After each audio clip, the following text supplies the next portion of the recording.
Hi all, this is Allmighty and welcome to this video. So in this video we are back with the candidates, so round 7 now, and we have a game between Levon Aronian and Fabiano Caruana. So this is a very important game for Aronian because currently in this situation he has a 2.5 points out of 6, so not a really great tournament, and he is considered to be one of the favorites in the tournament. On the other hand, at the moment the tournament has two leaders, one of which is Fabiano Caruana, here playing with the black pieces, and the other is Mamedyarov. But yeah, both of those guys have 4 out of 6, and yeah, they are feeling pretty confident and pretty okay in this tournament. So they can play calmly, but essentially also a win wouldn't hurt. I noticed one thing before going into this video is that pretty much I covered almost all of the games by Caruana in this tournament, but the guy is playing pretty good and very exciting games. So that is probably the reason why he is in the first place to begin with. But okay, enough about that, let's jump into the game. We have d4, knight to f6, c4 and e6, knight to f3 and d5. So a very common setup in this tournament, so this Queen's Gambit declined, especially after knight to c3. And here Caruana goes, d takes on c4, goes for this Vienna variation.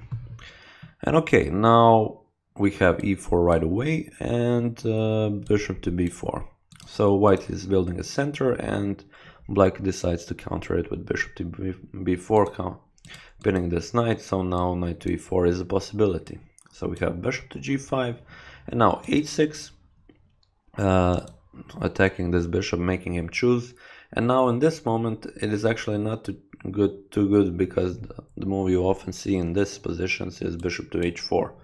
Actually not so good to play because g5, bishop to g3 and knight to e4 are pretty dangerous. Black is clearly better here because there is no immediate threat of bishop to e5. So yeah, the pile up on the knight on c3 is too big.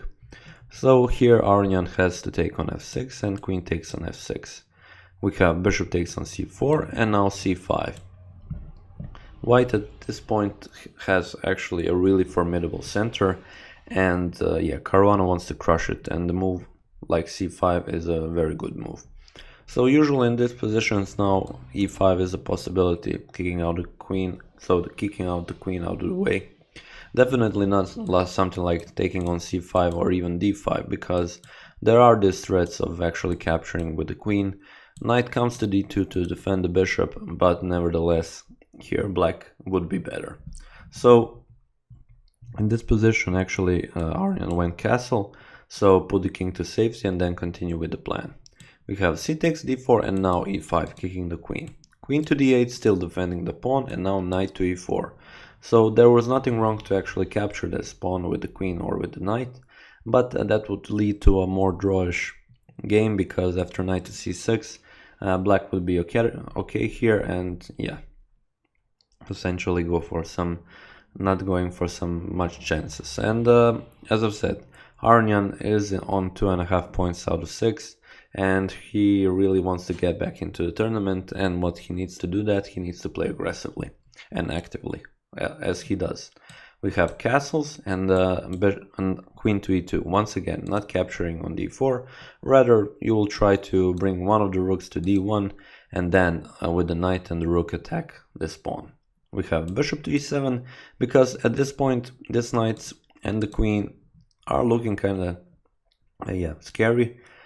Just a little bit maybe because they are pretty close to the king and you want to bring this bishop that isn't doing anything closer to the defense. We have rook from a to d1 and now queen to c7. Knight to c6 was also possible to actually defend the pawn, but Caruana decided to move the queen out of the way. We have bishop to d3, so once again not taking the pawn. So once again everything was okay with taking the pawn, okay with the rook because queen to e5 will take otherwise. Nevertheless, Aronian wants to put the bishop on the strong diagonal in order to use it in the attack. We have knight to d7 attacking this pawn, and now rook to c1 attacking the queen. Queen to a5, so still staying with this pawn, and now g4. So this is the moment where Aronian goes all in. So after this move, black is better, but he has to prove it. Now it's his turn to actually go for the precise moves and actually try to make something out of it. And yeah, Caruana accepts the challenge. Knight takes on e5, knight takes on e5, and queen takes on e5. So black deserved a pawn. I mean, he has already a pawn from before, but now he has clearly a pawn and something up. And yeah, he will be looking for the win here. But now after f4, queen goes back to a5 and g5. Aronian accomplished what he wanted, which is, yeah, having the pawn on g5, essentially threatening to capture on h6 and opening up the g file. We have queen to d8, bringing back the queen, and now h4. Of course, yeah, black is attacking on g5 multiple times. Aronian wants to establish a very secure g5 pawn. We have bishop to d7, so going with the final piece in the development, and g takes on h6. So now, actually the best move is to play g6, which Caruana played, and let me just tell you why it isn't actually good to do something like bishop to h4.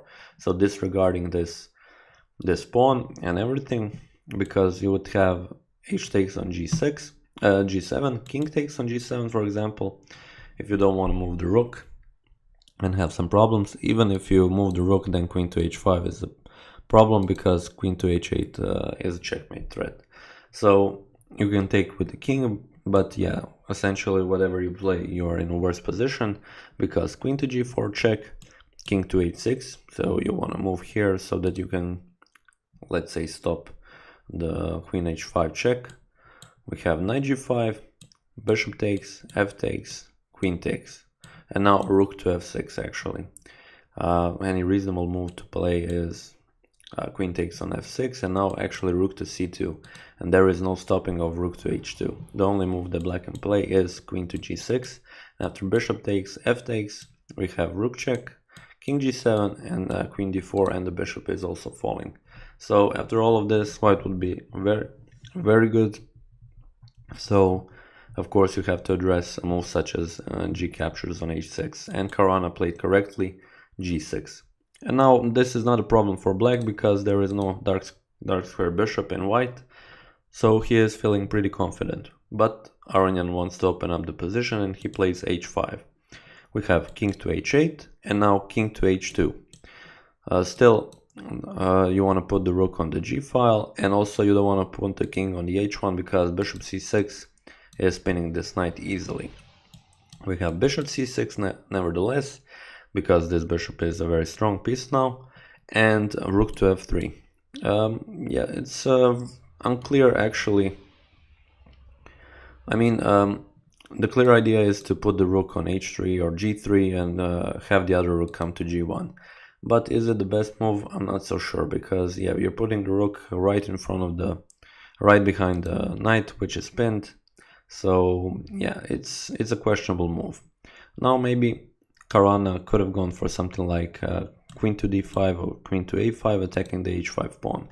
And if you play something like rook to g3, you can just exchange queens, queen captures on h5. And if you play rook to h3, then you can either also play rook to g8. Now this rook is on the g file, and black is looking good here, so there aren't any clear threats how to actually attack him. But we have bishop to d6, also creating other threats. Queen to h4 check, capturing on capturing the f4 pawn. And now actually the best could have been maybe to capture on d6, but Aronian didn't want to go for it. He played queen to f2, just stopping queen to h4 and also attacking the pawn on d4. We have bishop to c7, moving the bishop out of the way so that the queen can defend, and king to h3. So once again moving the king out of this diagonal so that there aren't any pieces pinned. But this is a dangerous king walk, because you're getting closer and closer to the attack, and a lot of pieces are on the board. We have queen to e7, and now knight to g5.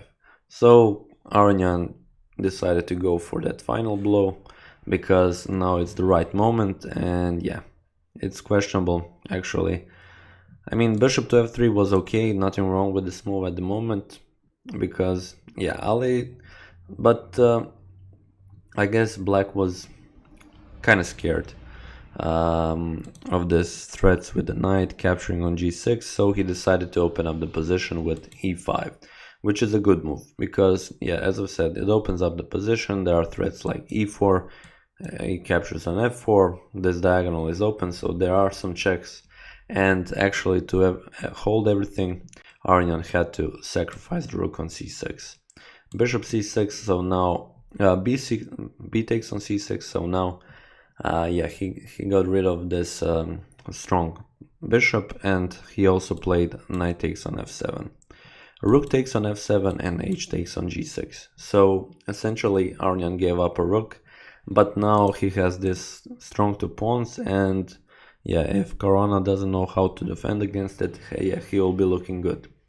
Caruana plays rook to f6 here, and now we have g7, king to g8, and now in this position actually Aronian couldn't hope for much of a victory. I mean, only if Caruana somehow misses or blunders. Here the best move could have been queen to h4 check, not check, because the threats are something like queen to g5 or bishop c4, and you cannot really actually defend against it with black. You have to play e4, and now after bishop to c4 check, we have king to g7, king to h7, or even it is possible to push h7 right away, which will lead to a draw, because okay, now you can take king g7, we have rook to g3 check, king wants to go to h8 in front of the pawn so that it isn't pushed to a promotion. We have rook to g8 check, rook takes, pawn takes with the queen, king takes, and now bishop to c4. You don't want to defend with the rook, because then just queen captures on e7, you're losing the queen because the rook is pinned, and you don't want to, of course, put the queen here because you will just lose it. So king g7, we have queen to g5.